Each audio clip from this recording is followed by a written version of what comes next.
Tonight, several developing stories as we come on the air. Deadly mass shootings at a church in Michigan, at a waterfront bar in North Carolina, the newly formed tropical storm threatening the southeast coast, and a major shakeup in a key election. We begin with that deadly attack in Michigan. A gunman rammed his car into a church before opening fire during Sunday services.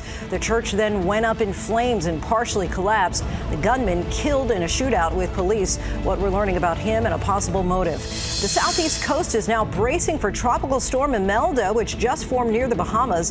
Heavy rain and a damaging storm surge are in the forecast, plus deadly flooding in the southwest with cars and 1,000 propane tanks washed away.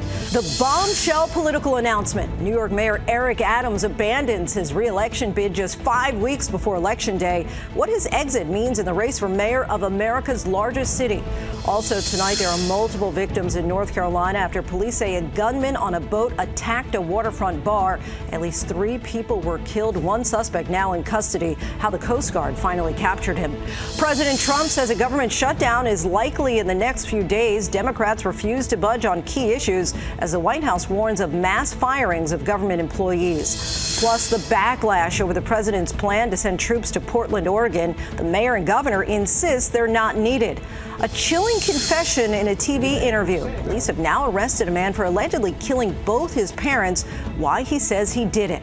Singer Lola Young collapses on stage. Her performance canceled. Tonight, an update on her condition. An NFL quarterback is injured not on the field, but in a frightening robbery as his team prepared to play overseas. And America Strong tonight. The Philadelphia native who's building a community well beyond the city of brotherly love. From ABC News World Headquarters in New York, this is World News Tonight. Good evening, everyone. Thanks so much for joining us on this busy Sunday. I'm Lindsay Davis. We begin tonight with breaking news. A horrific shooting as hundreds of worshipers were attending morning services at the Church of Jesus Christ of Latter-day Saints, about 50 miles northwest of Detroit. At least 2 people are dead and several others injured. Police say a 40-year-old gunman identified as Thomas Jacob Sanford rammed a pickup truck into the front doors of the church, then got out and opened fire with an assault rifle. Authorities say the suspect deliberately set the church on fire, causing it to partially collapse. They say Sanford fled the church and was later killed after exchanging gunfire with police officers. Tonight, the search for a possible motive and one man's terrifying close call with the suspect. ABC's Alex Perez leads us off from Michigan. Tonight, an urgent search for answers in Grand Blanc, Michigan. Federal and local investigators descending on this Mormon church after a gunman drove his pickup into the front doors during a packed service, opened fire with an assault rifle, and then set the building ablaze. We have an active shooter at the church, and PD's on scene saying the building is also on fire. Police say 40-year-old Thomas Jacob Sanford from Michigan used his vehicle to ram the front doors of Grand Blanc's Church of Jesus Christ of Latter-day Saints around 10:25 this morning. As services were underway, authorities believe there were hundreds of worshipers inside. One of them, Paula, a teacher in the church, describing the terrifying moment to our local affiliate WXYZ. One of our counselors was up speaking, and we heard a big bang and the doors blew. He then exited his vehicle, firing several rounds at individuals within the church. At least 10 people were wounded and 2 killed. Our affiliate WXYZ in Detroit interviewing congregant Brian Taylor, who was escaping in his car when he encountered the shooter. He pointed his gun at our car and fired 3 shots. 2 of them went through our windshield and just missed me. According to police, 2 officers trained in active shooter scenarios arrived on the scene 25 seconds after the first 911 call and engaged the suspect, killing him 8 minutes later. A fire also breaking out in the church, authorities believing that fire was deliberately set by the suspect. The massive 5-alarm blaze forcing firefighters to retreat from the scene. I have people trapped in the building. Repeat, people trapped in the building. Police fearing they will find additional victims now that the fire is out. Investigators say the shooter used an assault rifle. Tonight, reports the shooter had multiple IEDs inside his silver pickup truck, seen here at the entrance of the now destroyed church. Michigan investigators say they will be conducting a search of the suspect's residence just 8 miles from the church and going through cell phone records looking for a motive. Our church is gone. I joined the church 38 years ago. To see somebody would do this to my church. And Lindsay, one congregant says he did not recognize the shooter, who he says was dressed in camouflage and accompanied by his black dog. Investigators are now working quickly to try to figure out what the motive was in all of this. Lindsay? Yet another heartbreaking shooting, Alex. Thank you. Next tonight, Tropical Storm Imelda is now barreling through the Bahamas, bringing heavy rain and dangerous storm surge. Let's get right to meteorologist Danny Beckstrom from our New York station WABC.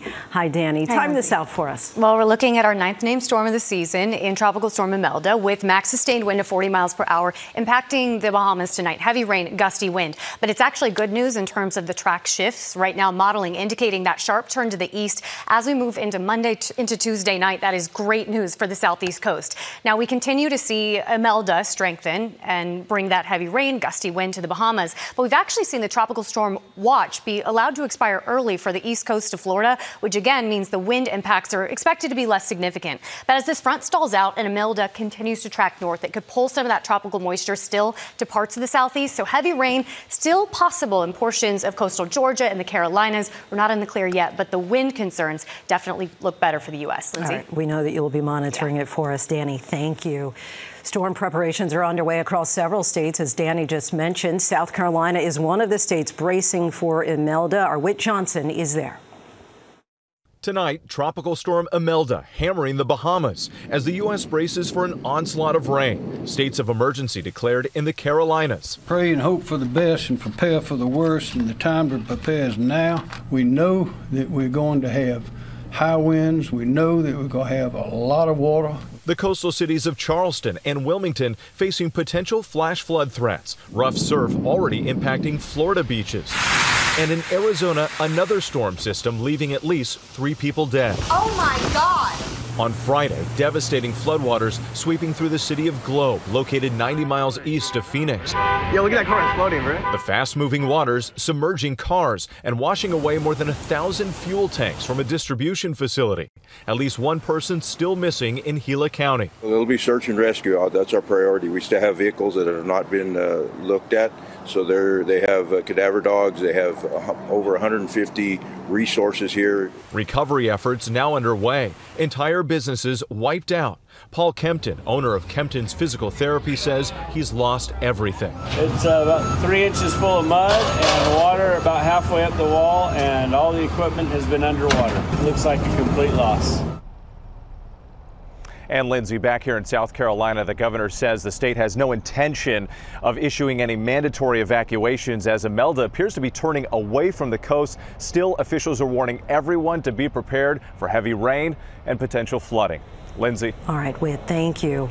Now to that bombshell announcement from New York Mayor Eric Adams ending his bid for re-election after weeks of speculation about his future. The move comes as he faced growing pressure, including from the White House, to drop out of the race. More now from ABC's chief investigative correspondent Aaron Katersky.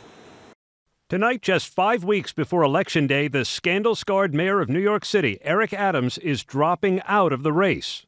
Despite all we've achieved, I cannot continue my re-election campaign. Adams facing mounting pressure, trailing badly in the polls, and the White House urging him to quit as President Trump rails against progressive frontrunner Zoran Mamdani, a self-described democratic socialist. I see what's going on in New York. We're going to have perhaps a communist mayor because it's split up. Earlier this year, the Trump Justice Department dropped federal corruption charges against Adams, who ditched the Democratic primary and ran as an independent. Trump preferring a one-on-one race between Mamdani and former New York Governor Andrew Cuomo.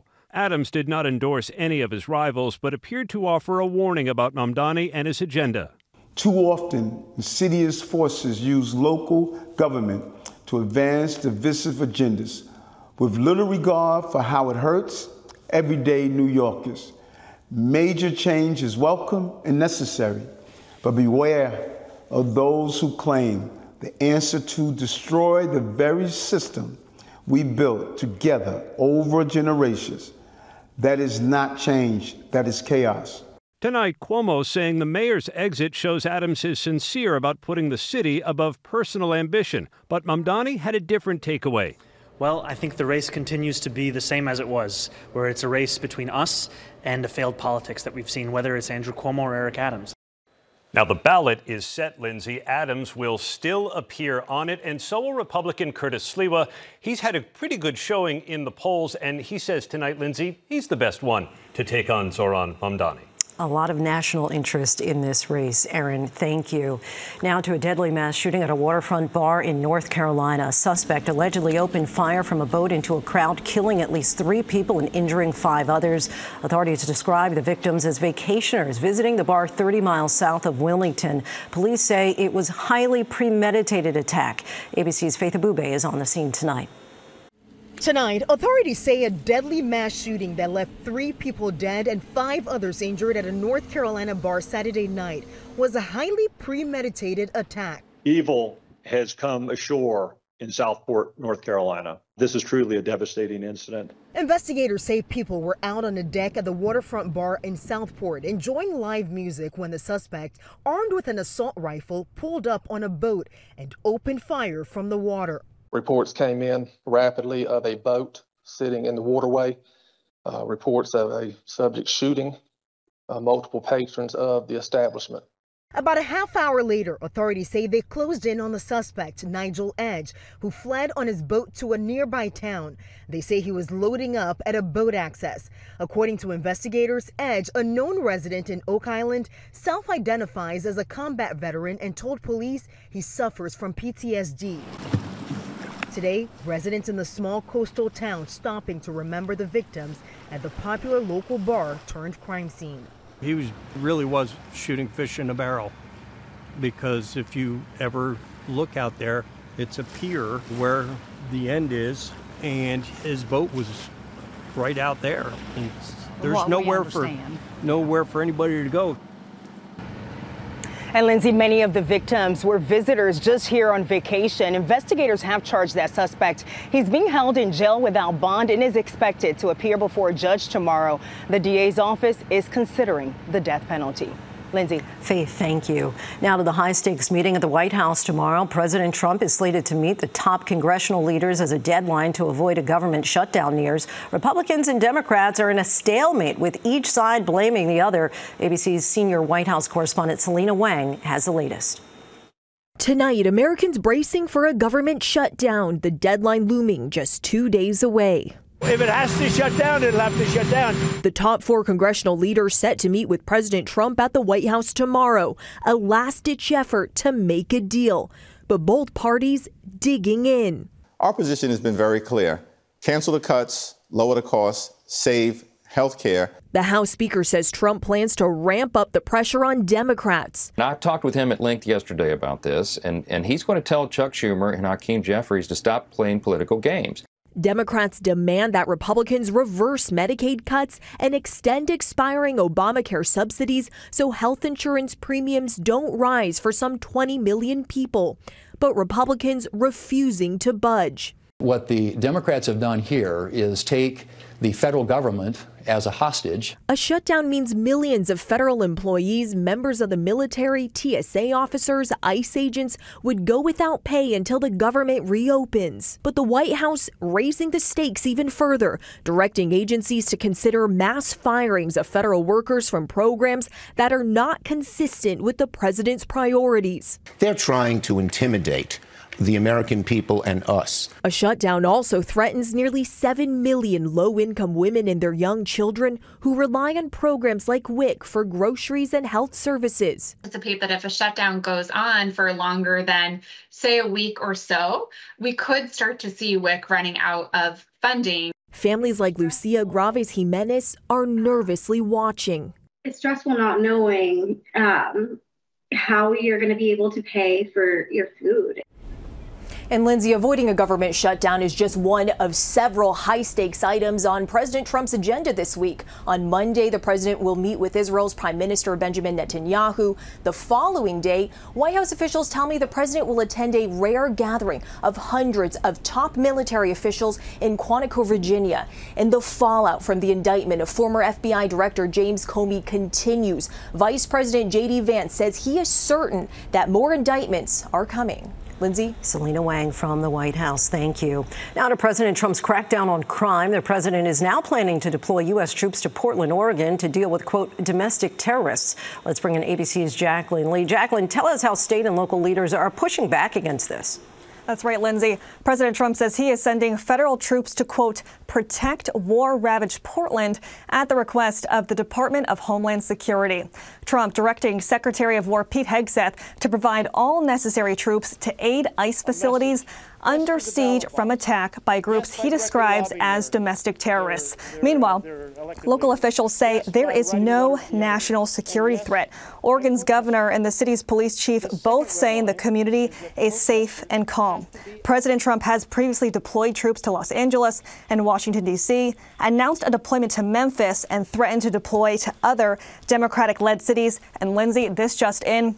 Oregon's Attorney General announcing they are suing the Trump administration over the unlawful deployment of the National Guard. Lindsay. All right, Jacqueline, we will be watching how this all plays out. Thank you. Still much more ahead on World News Tonight. This Sunday, a son admits to killing both of his parents in a TV interview. Watch what happened next. And the NFL quarterback who got mugged in a foreign country. Next tonight, a man confessed to killing his elderly parents 8 years ago in a new TV interview. Lawrence Krauss told a reporter on Thursday that he killed them to save them from deterioration as they aged, saying he'd done his duty to them as a son. He came forward after their remains were found in their backyard. Krauss was arrested after leaving the studio and faces multiple charges, including 2 counts of murder. He's pleaded not guilty. A scary moment at a concert last night. Video from the audience shows singer Lola Young appearing to collapse and then falling backwards while on stage in New York City.